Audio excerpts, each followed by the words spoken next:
I'd like to take you on a ride through the pages of my 55-year career in the hot rod and custom car world. I started my first shop, Star Custom Shop, in 1954 in Wichita, Kansas. My early cars reflected a style that patterned my direction and styling. In 1957, I had my first big break when Spencer Murray was touring with Rod and Custom Dream Truck and attended a small show in Manhattan, Kansas, on his trip to Ohio to have Metz install the fins on the Dream Truck. While he was there, he photographed my 47 CAD as well as the 55 Plymouth I had on display at the show, and later featured them in Rod and Custom magazine in 1957, being my first cars to receive national recognition. Then in 1959, Hot Rod magazine featured my 59 Buick and 55 Plymouth on the cover. A great achievement, being the Bible in the industry, and very few custom cars appeared on their cover until today even. My next big break was late 1959 in Detroit at the NHRA National Car Show, held in conjunction with the National Drag Races. I built a 57 T-Bird for Bob Turgeon, called it a Pearl, the first full-size car with a chrome undercarriage and extensive custom restyling. I left Detroit with the National Sweepstakes champion, as well as the top custom shop of the year awarded by Carcraft magazine. I left that show and went back to my shop and started building the wildest, most creative vehicle I have ever built. I named it the Predicta, the first bubble-top car in the custom car world. I built the car in 4 months and debuted it in 1960 at the Grand National Roadster Show in Oakland, California. It received a National Sweepstakes award. It was then featured on the cover of Carcraft magazine, and Motor Life magazine chose it as the top custom car of 1960, and later Rod and Custom magazine named it the top 10 custom in 1960. And it has been featured in more magazines than any other vehicle in the hot rod and custom car world, with the only exception being the Rod and Custom Dream Truck in the past 50 years. Monogram Model Company made a 1/24 scale model of the car and released in 1961. It has been re-released almost every Christmas since. Total sales of over 500,000 worldwide in the past 54 years.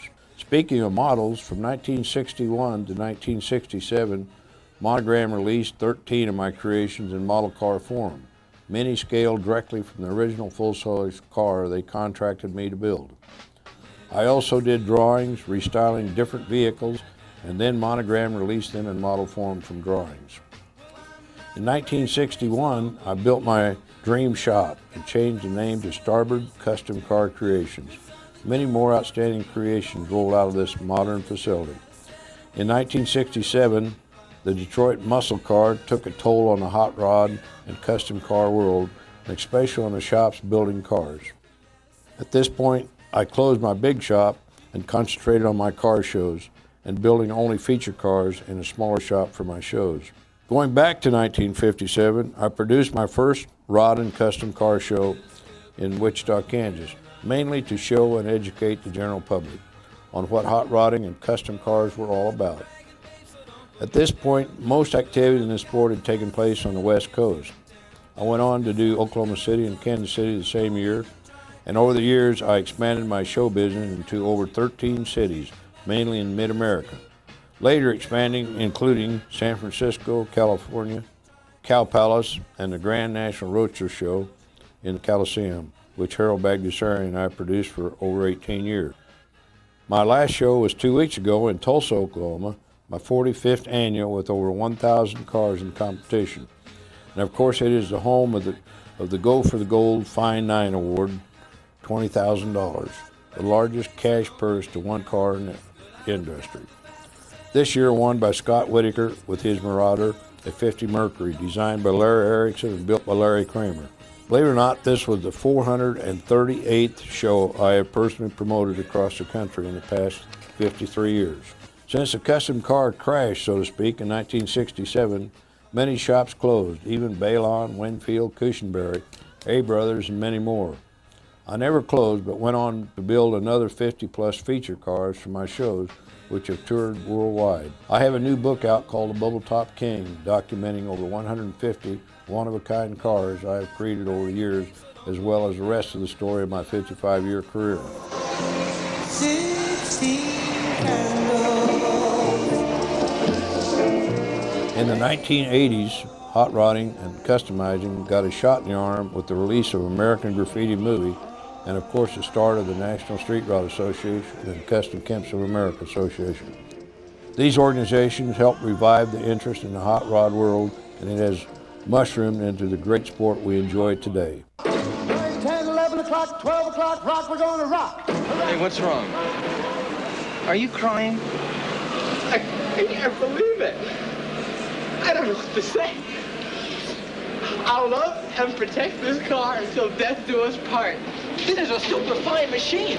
This might even be better than Darryl Starbird's Super Flex Moon. It is. It's better than Darryl Starbird's Super Flex Moonbird. When American Graffiti movie came out, George Lucas mentioned my name in the movie, and at the time I thought it was no big deal, being a low-budget film about kids and their cars. But as we all know, it has become the classic movie in our industry and sport. Not to mention George Lucas's great success. I have had such a great ride in my career, showing cars in almost every state in the United States, Canada, Hawaii, and even went to Europe in 1986 with 6 of my vehicles, toured over 20 major cities in Europe. One of the biggest highlights of my trip was the Geneva, Switzerland annual new car show, the most famous in the world. They featured my 6 cars in the lobby of the entrance of the show, the first time ever featuring these type vehicles. I was invited to the President of Switzerland's annual World Car Designers Only breakfast, and I was honored by the President himself. In 1995, my career had another milestone. I created the Darryl Starbird National Rod and Custom Car Hall of Fame Museum in Oklahoma. It houses over 50 rods and customs of all types of designs, including 25 of my creations.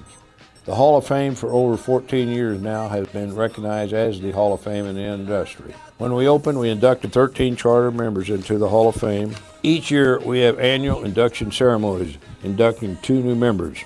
We now have inducted a total of 62 members. This year, it is May 16th at the museum, which includes the annual car show on the 80 acres manicured grounds the museum rests on. The ceremony includes inducting a custom car builder, a street rod builder, owner builder year and designer, and lifetime achievement award. Another facet of my career was photographing and freelance writing. I have photographed many national car magazines, covers, and wrote and photographed my feature articles in these magazines. I also did nearly 100 do-it-yourself articles in dozens of different magazines, including Hot Rod, Carcraft, Rod and Custom, Street Rodder, Custom Rodder, as well as a dozen of the East Coast small publications. The greatest satisfaction in all this effort came a couple years ago when my grandson, Bryce Bledsoe, and I produced and published my book, Darryl Starbird, the Bubble Top King. Over 225 pages of color featuring over 150 of my creations and telling my life history in detail from the beginning up to what I have done today. Be sure and pick up one of my books. I promise you will enjoy it. Available here at the show or on darrylstarbird.com on the web. Another real highlight of my career was when Jesse James called me and invited me to be on his Monster Garage television show. The design included myself, Jesse, Billy Gibbons, and Dennis McPhail, and the build team included myself, Frank DeRosa Sr. and Jr., Bill Hines, and others. We successfully customized a 51 CAD Roadster in the time allotted. A few weeks later, I was invited back to do the 2-hour finale show and the demise of the Monster Garage show. This effort was a 54 Ford station wagon. My design and build team included Gene Winfield. These 2 TV shows were certainly an experience, and working with Jesse James was a real pleasure. Today I still enjoy building cars. In fact, I have a shop right on the museum grounds where I have the opportunity to build my latest creations. I do cars only for myself and of course to put in the museum, and of course I restore cars for the museum. But I don't do any customer work, so it gives me a lot of freedom and a lot of time to be very creative. I hope I can continue to do this for a lot of years to come, and right now I'm working on a couple new creations that I will debut next season in the car show season. Again, thank you for the great ride. Okay. Well, as you probably noticed, that was made about 5 years ago. I still look the same. But I have managed to make it 5 more years after that, or maybe a little more than that. Now that we got that situation under control, I hope, maybe we can go into model cars, Monogram Model Company, and get more into what you guys are all about and what I've managed to become a part of and really enjoyed. In 1960, I built the Predicta, which is the first bubble top car ever built in the industry. And it become, and many of you I'm sure have seen or at least built the model or what have you not since 1960. And, but in 1962, I followed it up with the Forecasta, which was the second bubble top car, on the cover of Carcraft magazine, which came out in 1962. Monogram had just blocked their first ad in a national magazine in the automobile sports industry. Before they had always built model airplanes, army tanks, and whatever not, but it never really got into automobiles as such, or custom cars or hot rods. So on that cover, I happened to have the Forecasta on the cover of the magazine. And Jack Besser and Bob Rear, which were the president and vice president of Monogram Model Company, saw that cover, and Jack said to Bob, and this is a story they told me anyway, told Bob, we got to have that man right there be our design consultant for our model cars. And in the magazine, actually all they had was an ad on a big V8, 8-scale V8. That was what was on the ad. I happened to be on the cover, which was just a stroke of luck. I mean, there I am back in Wichita, Kansas. All the famous customizers were in California, of course. But such a lucky break opened a lot of doors for me. And first thing I did with Monogram when I went up there was to go to, in Morton Grove, Illinois, I went to the factory there, the model car, which had just converted over into model cars.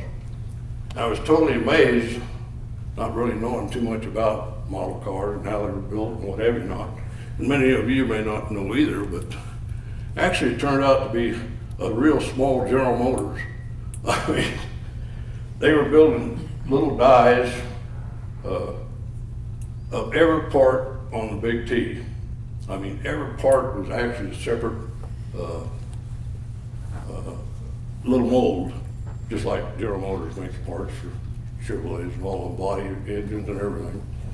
And they had a couple of 100 people in there building and stuff for a model car. And of course, at that time was the Big T, which is the first 8-scale model ever, the Big T. And that was the first thing I actually went to work for Monogram, was on the Big T. It was my first assignment when I got up there. I actually signed a 6-year contract with Monogram to be a design consultant and come to Morton Grove at least once or twice a month to help in the engineering department and to kind of critique everything we did from that point on. But the Big T, Jack Besser, which is the president, said to me when I was up there, he says, you know, Darryl, what we'd really like to do first is have you go back to your shop and build us an actual Big T in full size. Because at that point we'd been doing it on paper only.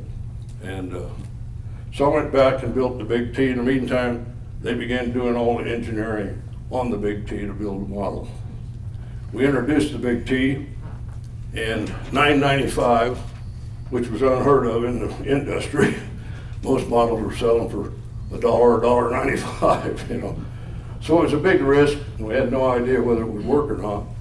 But the Big T went over with a big bang, actually, and sold lots of them right off the deal. Our first run was 50,000 kits, which in those days we had to run 50,000 to break even because the tooling cost was so unbelievable at that point. Nothing like today where, you know, you got your printer, the 3D printers and all that, where they can pop them out without too much trouble. But in them days, every model we did, we had to sell a bunch of them. Well, at that point, Jack said, we needed a bubble top car next, and of course that's what you're known for, so we need to put out a bubble top car.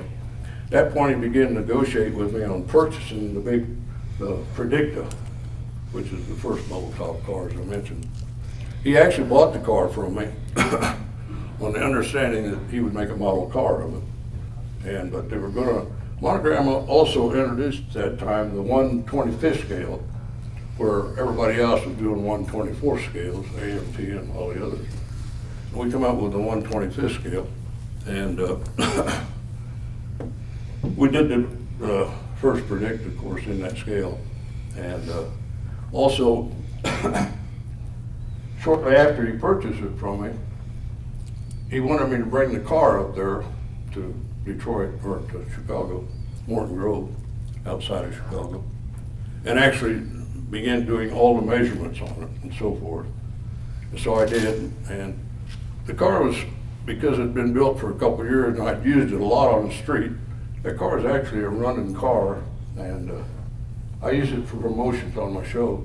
I even run it down a drag strip, American Hot Rod Association's drag strip at the Nationals in 1960, and clocked at 101 mile an hour with a stick steering, no less. And if I tell you the funny part of that story, always another part of the story. Don Gartless was in the what do you call it? The pits, where you get ready anyway. He was parked right beside me. And then, of course, he had the drag strip. You know, I'm sure you know who Don Gartless is, the #1 drag race man. And he says, Starbird, he come over to me and says, what in the world you got there? And I said, oh, I got the Predicta bubble top car, we'll run it down the strip. And he says, how in the world are you gonna run down the strip? Ain't got no steering wheel. I said, well, it guides to the stick right here in the middle. He said, Starbird, you're kidding. No, it does. You're actually gonna try to drive it? I said, well, I've been driving it for quite a while now, but yeah, I want to run it down the strip. Well, the rest of the story. I get in it, and my turn comes up and announces me, you know, Darryl Starbird at the Predicta, we're going to run it the first time down the drag strip. And I pull out of the pits, pull up the line, go off the line, fine, straight down the runway or straight down the drag strip, and clock me out 101 mile an hour. And so on the return strip, come back past all the audience, they were in bleachers all sitting up here, 4,000 or 5,000 people in bleachers. I said to myself, well, you know, anybody can go down the strip straight. I mean, there's nothing to that. Even with a stick steering, you can go down the strip straight. So I said, going back up the return lane right in front of everybody, I said, I'll just show them how it turns. So I pushed it forward and I went off to the side a little bit, and then I pulled it back and it went over this way. I went by everybody that way, just kind of going like this, just showing them how it worked. I mean, when I'm in there pulling the stick. I get back in the pits, Don walks over to me and says, Starbird, you can't even keep that damn thing straight. You can't win. Anyway, that's the story, behind the story. Oh, thank you. You know I'm running out of voice already, huh?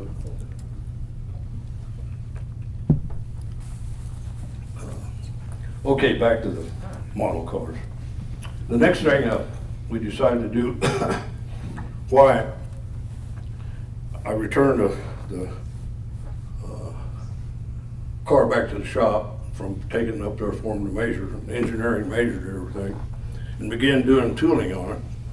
And like I say, I'd driven the car quite a bit, and it was getting in a little bit shabby shape for a brand new car I wanted to return to, because I did purchase a car. So I told Jack I want to restore the car back to perfect for you before I bring it back up to you.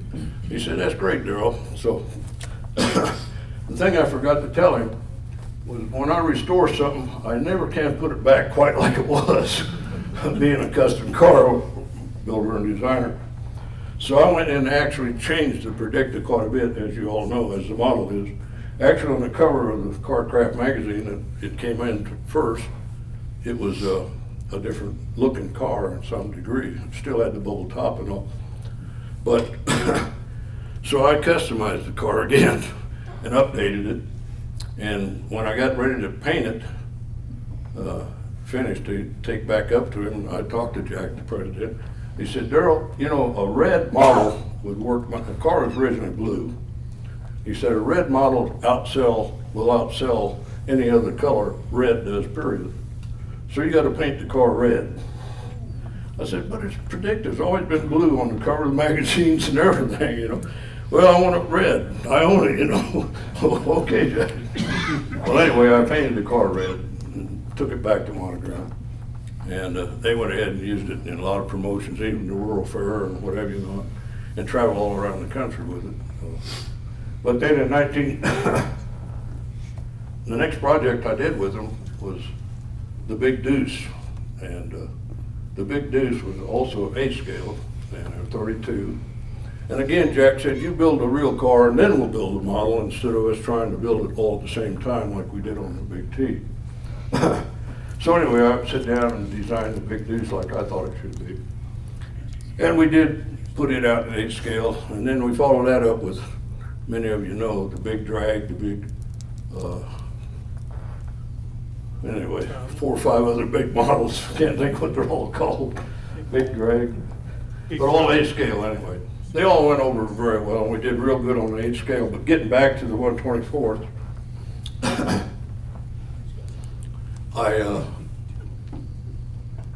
let's get back to 124. I'm just winging this, as you can tell. You know, and I'm not the best speaker in the world, to say the least. Actually, my anyway, I do much better building cars in the shop, let's put it that way. And that's what I really enjoy doing. Anyway, the next thing that we did was, I did many models from that point on. I put out about 15 of them, and we did about 10 of them in just drawings. I just sit down with the engineers, and we drew alterations to the different cars, like the 58 Chevy. Put a bubble top on the 58 Chevy. You could build it either way. The 55 Chevy, the 34 Ford pickup. And anyway, about 10 of them we did then that I didn't actually build the actual car of, and put them out in model form, of course. And they all sold very well, and Monogram become one of the major players in the automobile model business.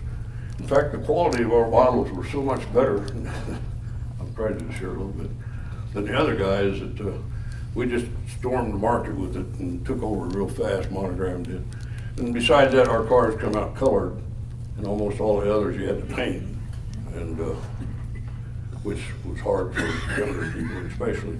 Of course, a lot of you were younger then, of course, but anyway, that was one of the big with Monogram. It was a little more high-tech than all the other models at that point. And so then the next thing I did for them was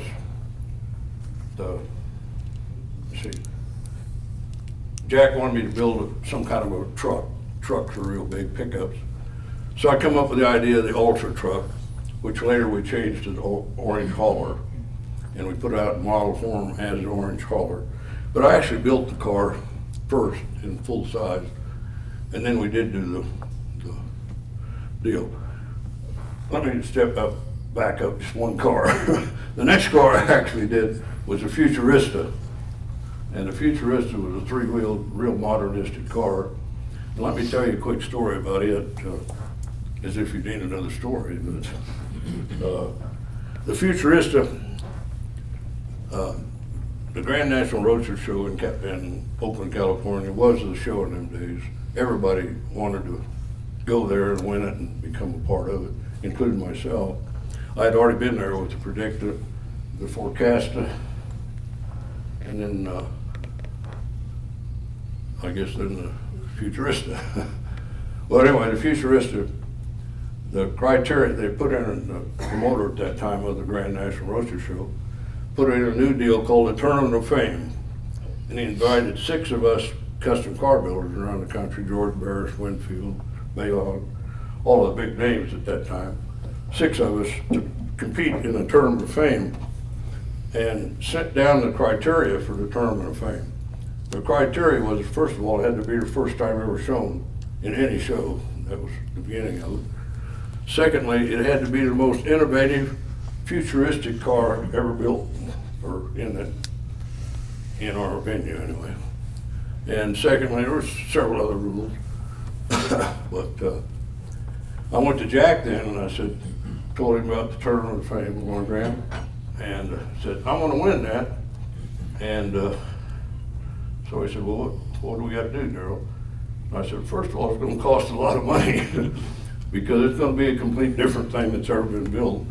And I'm going to have to turn the shop over because we've only got less than a year to build it. And so he said, well, Darryl, I'll just give you open hand. Build it. I don't care what it costs. We're going to put a model out of it. Well, this is a customizer dream, and any time, open book, do whatever you want to, money, no object. So anyway, I come up with a Futurista, three-wheeled, and it was the most innovative thing in them days, and today's even futuristic as far as that goes. But I took it to the Grand National Roadster Show, and Jack and President flew in, and everybody come in, and to make the story even more unbelievable, we built the model at the same, or tool for the model at the exact same time I was building the car, because I had drawings and so forth of it, illustrations. And we wanted to release the model the day we won the Tournament of Fame. And I knew all the cars that the other guys were built and were building, so I knew the car I designed and built for them would hands down beat anything. I mean, at that point in life, there just wasn't nothing even beginning to touch it. And by the criteria he set up for the award, I couldn't get beat, I thought. And so anyway, the show come, and the neat thing about the Futurista wasn't only the looks of it, it was also remote controlled.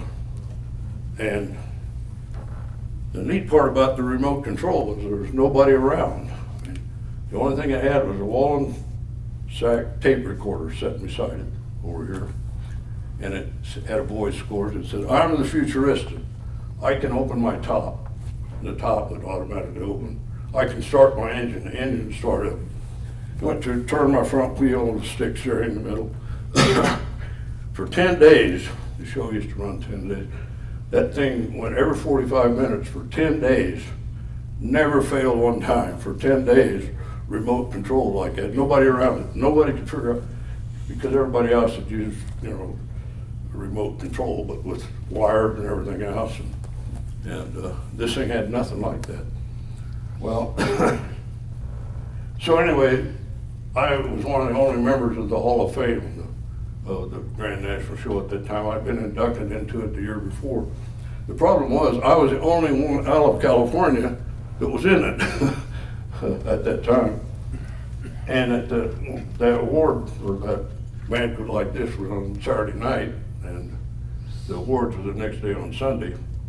And Al got up and said, the judges can't decide who should win the Tournament of Fame, so I'm gonna let you guys vote on it. I turned to Donna and I said, we're the only one out here out of California. Everybody else knows everybody by first name and whatever, Well, long story short, I lost. Bill Cushenberry won with the Silhouette. Well, the only problem was the Silhouette had been shown the year before in the Open Roadster Show, which is the first criteria, first time shown ever. The car was a year old and shown a year before. And all the other cars were, George had the El Capitola there, Barris, and anyway, everybody had a really neat car there. But the Silhouette won anyway. He went to, and our prize was you went to Paris with your wife for 2 weeks and all expense paid, and a great time, So anyway, we lost. Well, to say the least, that's the last time I ever showed in competition. I said, from this point on, you guys pay me to come to the shows. I'm not going to show for nothing. And yeah, my wife had to remind me a little tidbit, and some of you know this, and I hope some of you might even have the model. We actually put out the first run, which we stopped in the middle of the Futurist. We released the day after the show with a little model in it. a little trophy right in the model saying Tournament of Fame winner. Well, needless to say, we had to stop production real fast and pull the Tournament of Fame winner trophy out of there because we didn't win it. Well, to say the least, I got fired over that, but it wasn't my fault, and they understood by the criteria we should have won. And I left there. Al Sloniker, the promoter at that time, disappeared. I couldn't find him, and I went back to Wichita with my tail between my legs, I guess. Anyway, tell you the rest of the story. I left there. I said, I'm going to buy this show. It's unbelievable. 10 years later, I did buy the show and ran it for 20 years from Al Sloniker. And believe me, it ran fair from then on. When we set up a criteria, it went by that criteria, no exceptions. But that's the rest of the story.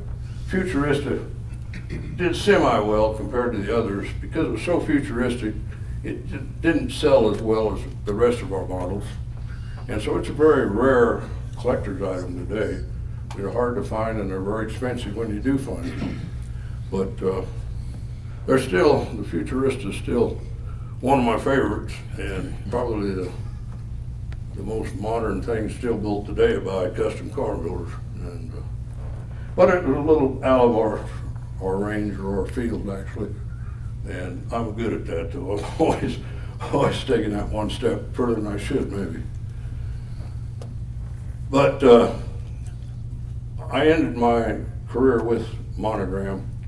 I had a 6-year contract with them. At the end of the 6 years, the model car industry began showing some wear, the plastic model cars, because the die cast and all that stuff was beginning to come in, and the kids began to turn to other things and putting together model cars. So our sales went fast on model cars, as said. In fact, so fast that Mattel stepped up and bought Monogram and started doing Hot Wheels and that type of stuff. And some of my cars were made in the Hot Wheels then, but through Monogram actually. So that's kind of a quick rundown on my model car. And by the way, I'm not worth a darn at building a model. I can build a car, but these old fingers just don't work that delicate on the car. So I congratulate all of you that built model cars, because that's a very skillful, hard thing to do, let's put it that way. I'd get the glue all over, I'd get everything wrong. And so I never was a model car builder. I can actually build a full-size car about as fast as I can build a model, I suppose. But that's neither here nor there. I just want to congratulate all of you for building models, because it is a real skill, and I think it'll go down in history, the model car, even though it's not as popular as it was at one time. We still re-release the Big T and even the Predicta, and several of the models are re-released every Christmas since 1970, I suppose.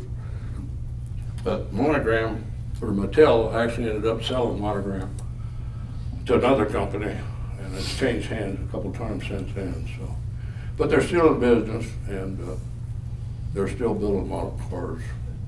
The only problem is the tooling cost is so prohibitive that I haven't managed to get them to build any new stuff. They keep wanting to use the same tooling that's in existence already, and so we haven't seen too much new stuff. Well,